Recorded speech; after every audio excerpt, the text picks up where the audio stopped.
Chapter 7. How the Adventure Ended. Look at what? Said Edmund. Look at the device on the gold, said Caspian. A little hammer with a diamond above it like a star, said Drinian. Why, I've seen that before. Seen it? Said Caspian. Why, of course you have. It is a sign of a great Narnian house. This is the Lord Octesian's arm ring.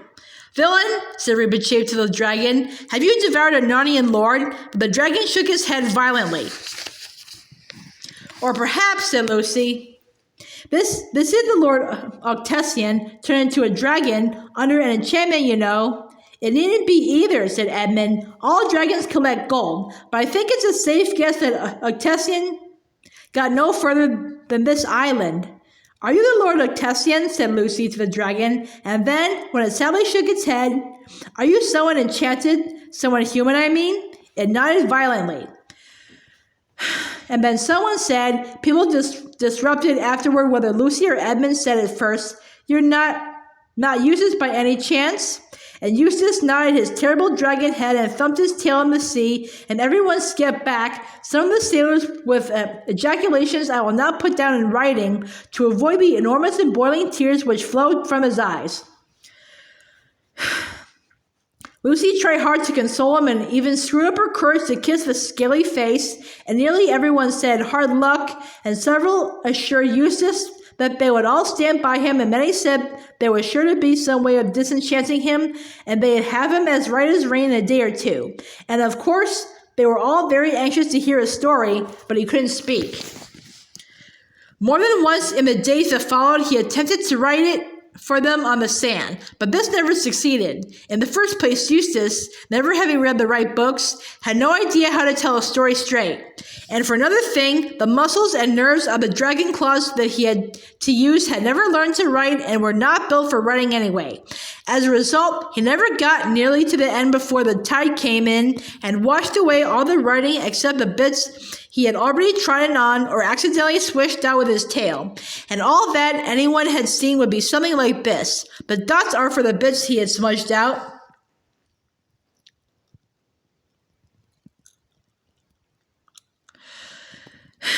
I went to sleep, Rugos Agrans, I mean Dragon's cave, 'cause it was dead and aining so hard, woke up and get off my arm, oh bother. It was, however, clear to everyone that Eustace's character had been rather improved by becoming a dragon. He was anxious to help. He flew over the whole island and found that it was all mountainous and inhabited only by wild goats and droves of wild swine. One of these he brought back many carcasses as provisions for the ship. He was a very humane killer too, for he could dispatch the beast with one blow of his tail so that it didn't know, and presumably still doesn't know, it had been killed. He ate a few himself, of course, but always alone, for now that he was a dragon, he liked his food raw, but he could never bear to let the others see him at his messy meals.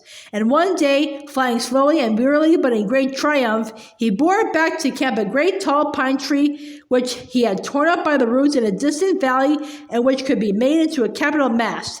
And in the evening, if it turned chilly, as it sometimes did after the heavy rains, he was a comfort to everyone, for the whole party would come and sit with their backs against his hot sides and get well warmed and dried. And one puff of his fiery breath would light the most obstinate fire. Sometimes he would take a select party for a fly on his back, so that they could see wheeling below them the great green slopes, the rocky heights, the narrow pit-like valleys, and far out over the sea to the eastward, a spot of darker blue on the blue horizon which might be land.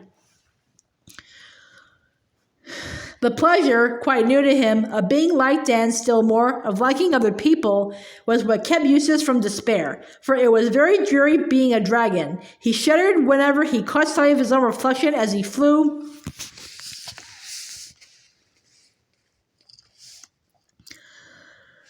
over Mountain Lake.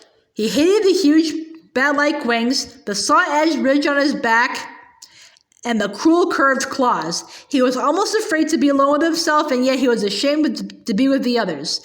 On the evenings, when he was not being used as a hot water bottle, he would slink away from the camp and lie curled up like a snake between the wood and the water. On such occasions, greatly to his surprise, Ribichi was his most constant comforter. The noble mouse would creep away from the merry circle at the campfire and sit down by the dragon's head, well to the windward to be out of the way of the smoky breath. Barry would explain that what had happened to Eustace was a striking illustration of the turn of fortune's wheel, and that if he had Eustace at his own house in Narnia, it was really a hole, not a house, and the dragon's head, let alone his body, would not have fitted in. He could show him more than 100 examples of emperors, kings, dukes, knights, poets, lovers, astronomers, philosophers, and magicians who had fallen from prosperity into the most distressing circumstances, and of whom many had recovered and lived happily ever afterward.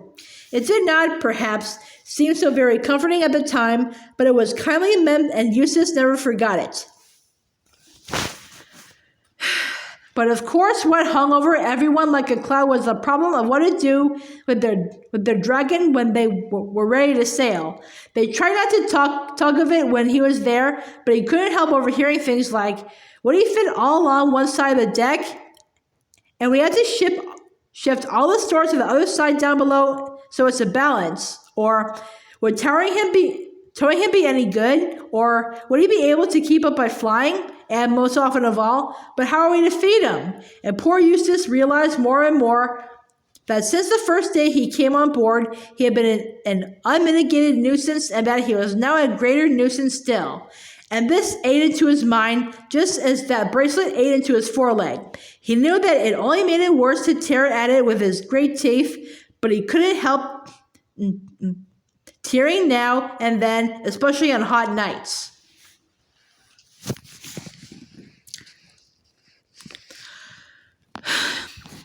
About 6 days after they had landed on Dragon Island, Edmund happened to wake up very early one morning. It was just getting gray so that you could see the tree trunks if they were between you and the bay, but not in the other direction. As he woke, he thought he had heard something moving, so he raised himself on one elbow and looked about him, and presently he thought he saw a dark figure moving on the seaward side of the wood. The idea that at once occurred to his mind was, are we so sure there are no natives on this island after all? But he thought it was Caspian. It was about the right size, but he knew that Caspian had been sleeping next to him and could see that he hadn't moved. Edmund made sure that his sword was in its place and then rose to investigate. He came down softly to the edge of the wood, and the dark figure was still there. He saw now that it was too small for Caspian and too big for Lucy. It did not run away. Edmund drew his sword and was about to challenge the stranger when the stranger said in a low voice, "Is that you, Edmund?" "Yes, who are you?" said he. "Don't you know me?" said the other. "It's me, Eustace." "By Jove," said Edmund, "so it is. My dear chap." "Hush," said Eustace, and lurched as if he were going to fall. "Hello," said Edmund, steadying him. "What's up? Are you ill?" Eustace was silent for so long that Edmund thought he was fainting, but at last he said, "It's been ghastly. You don't know, but it's all right now." Can we go and talk somewhere? I don't want to meet the others just yet." "Yes, brother, anywhere you like," said Edmund. "We can go and sit on the rocks over there. I say, I am glad to see you, looking yourself again. You must have had a pretty beastly time." They went to the rocks and sat down looking out across the bay while the sky got paler and paler and the stars disappeared except for one very bright one low down and near the horizon. "I won't tell you how I became a dragon till I can tell the others and get it all over," said Eustace. "By the way, I didn't even know it was a dragon till I heard you all using the word when I turned up here the other morning. I want to tell you how I stopped being one." "Fire ahead," said Edmund. "Well, last night I was more miserable than ever, and that beastly arm ring was hurting like anything."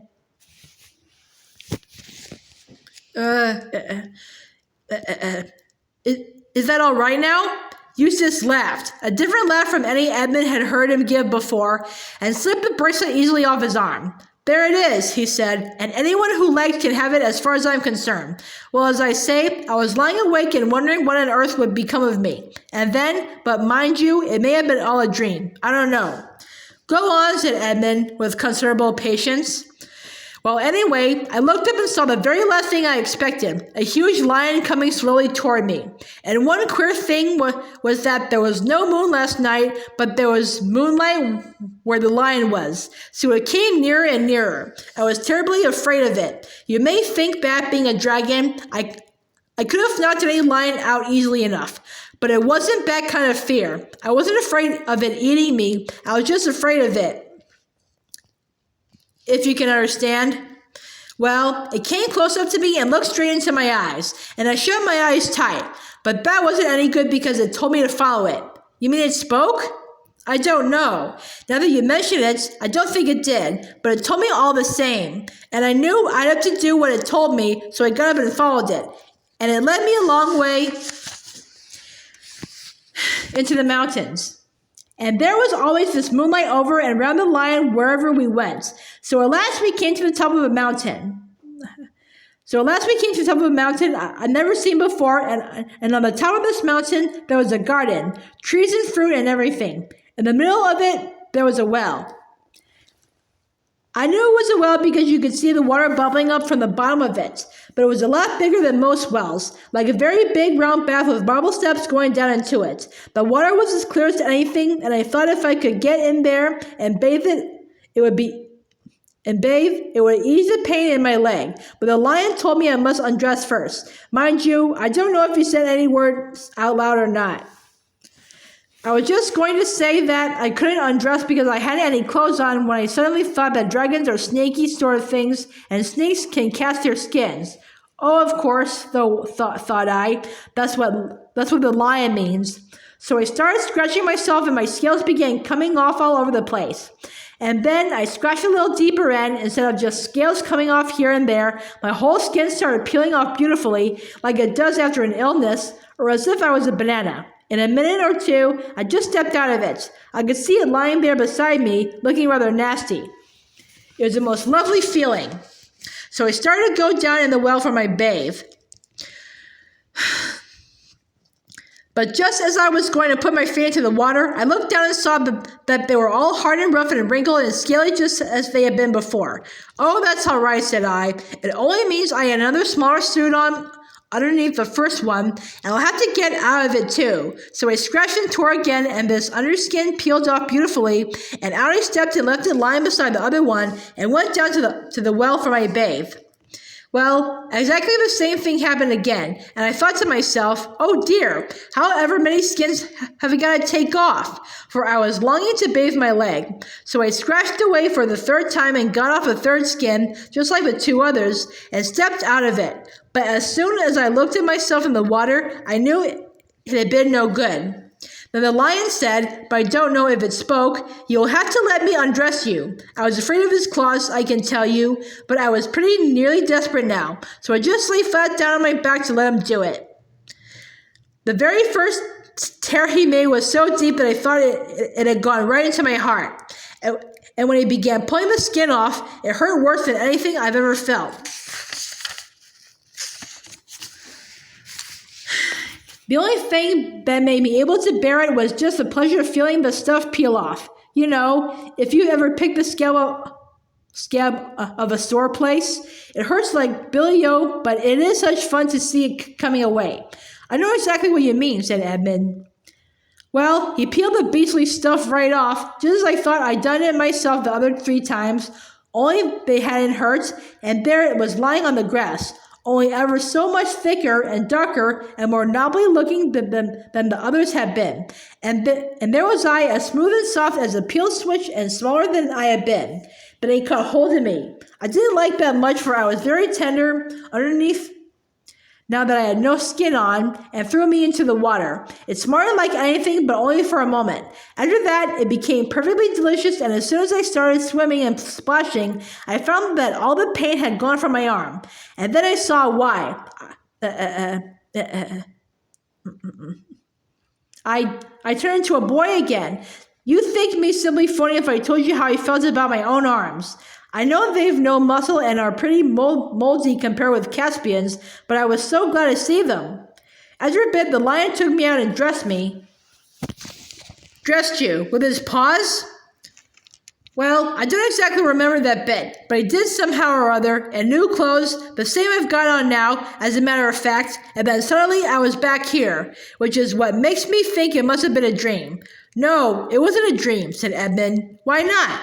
Well, there are the clothes for one thing, and you have been, well, on dragon for another. What do you think it was then? Asked Eustace. I think you've seen Aslan, said Edmund. Aslan, said Eustace. I've heard that name mentioned several times since we joined the Dawn Treader, and I felt, I don't know what, I hated it. But I was hating everything then. And by the way, I'd like to apologize. I'm afraid I've been pretty beastly. That's all right, said Edmund. Between ourselves, you haven't been as bad as I was on my first trip to Narnia. You were only an ass, but I was a traitor. Well, don't tell me about it then, said Eustace. But who is Aslan? Do you know him?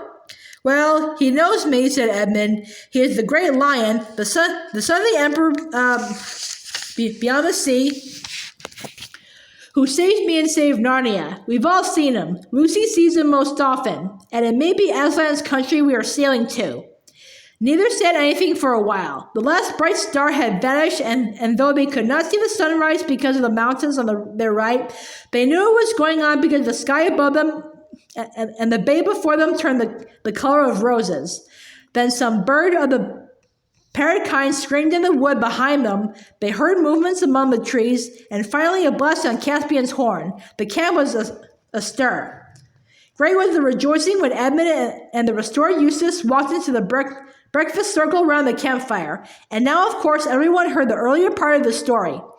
People wondered whether the other dragon had killed the Lord Octesian several years ago, or whether Octesian himself had been the old dragon. The jewels with which Eustace had crammed his pockets in the cave had disappeared along with the clothes he had then been wearing, but no one, least of all Eustace himself, felt any desire to go back to that valley for more treasure. In a few days, now the Dawn Treader, remasted, repainted, and well stored, was ready to sail. Before they embarked, Caspian caused to be cut on a smooth cliff facing the words, Dragon Island, discovered by Caspian X, King of Narnia, etc., in the 4th year of his reign. Here, as we suppose, the Lord Octesian had his death. It would be nice and fairly nearly true to say that from that time forth Eustace was a different boy.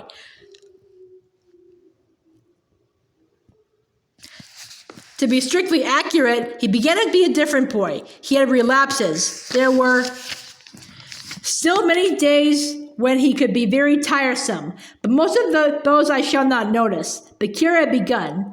The Lord Octesian's arm ring had a curious fate. Eustace did not want it and offered it to Caspian, and Caspian offered it to Lucy.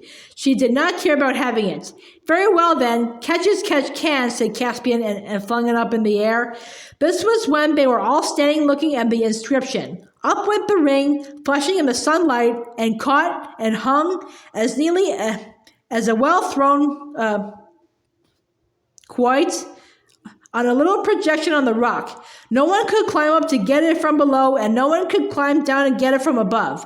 And there, for all I know, it is hanging still, and it may hang till that world ends.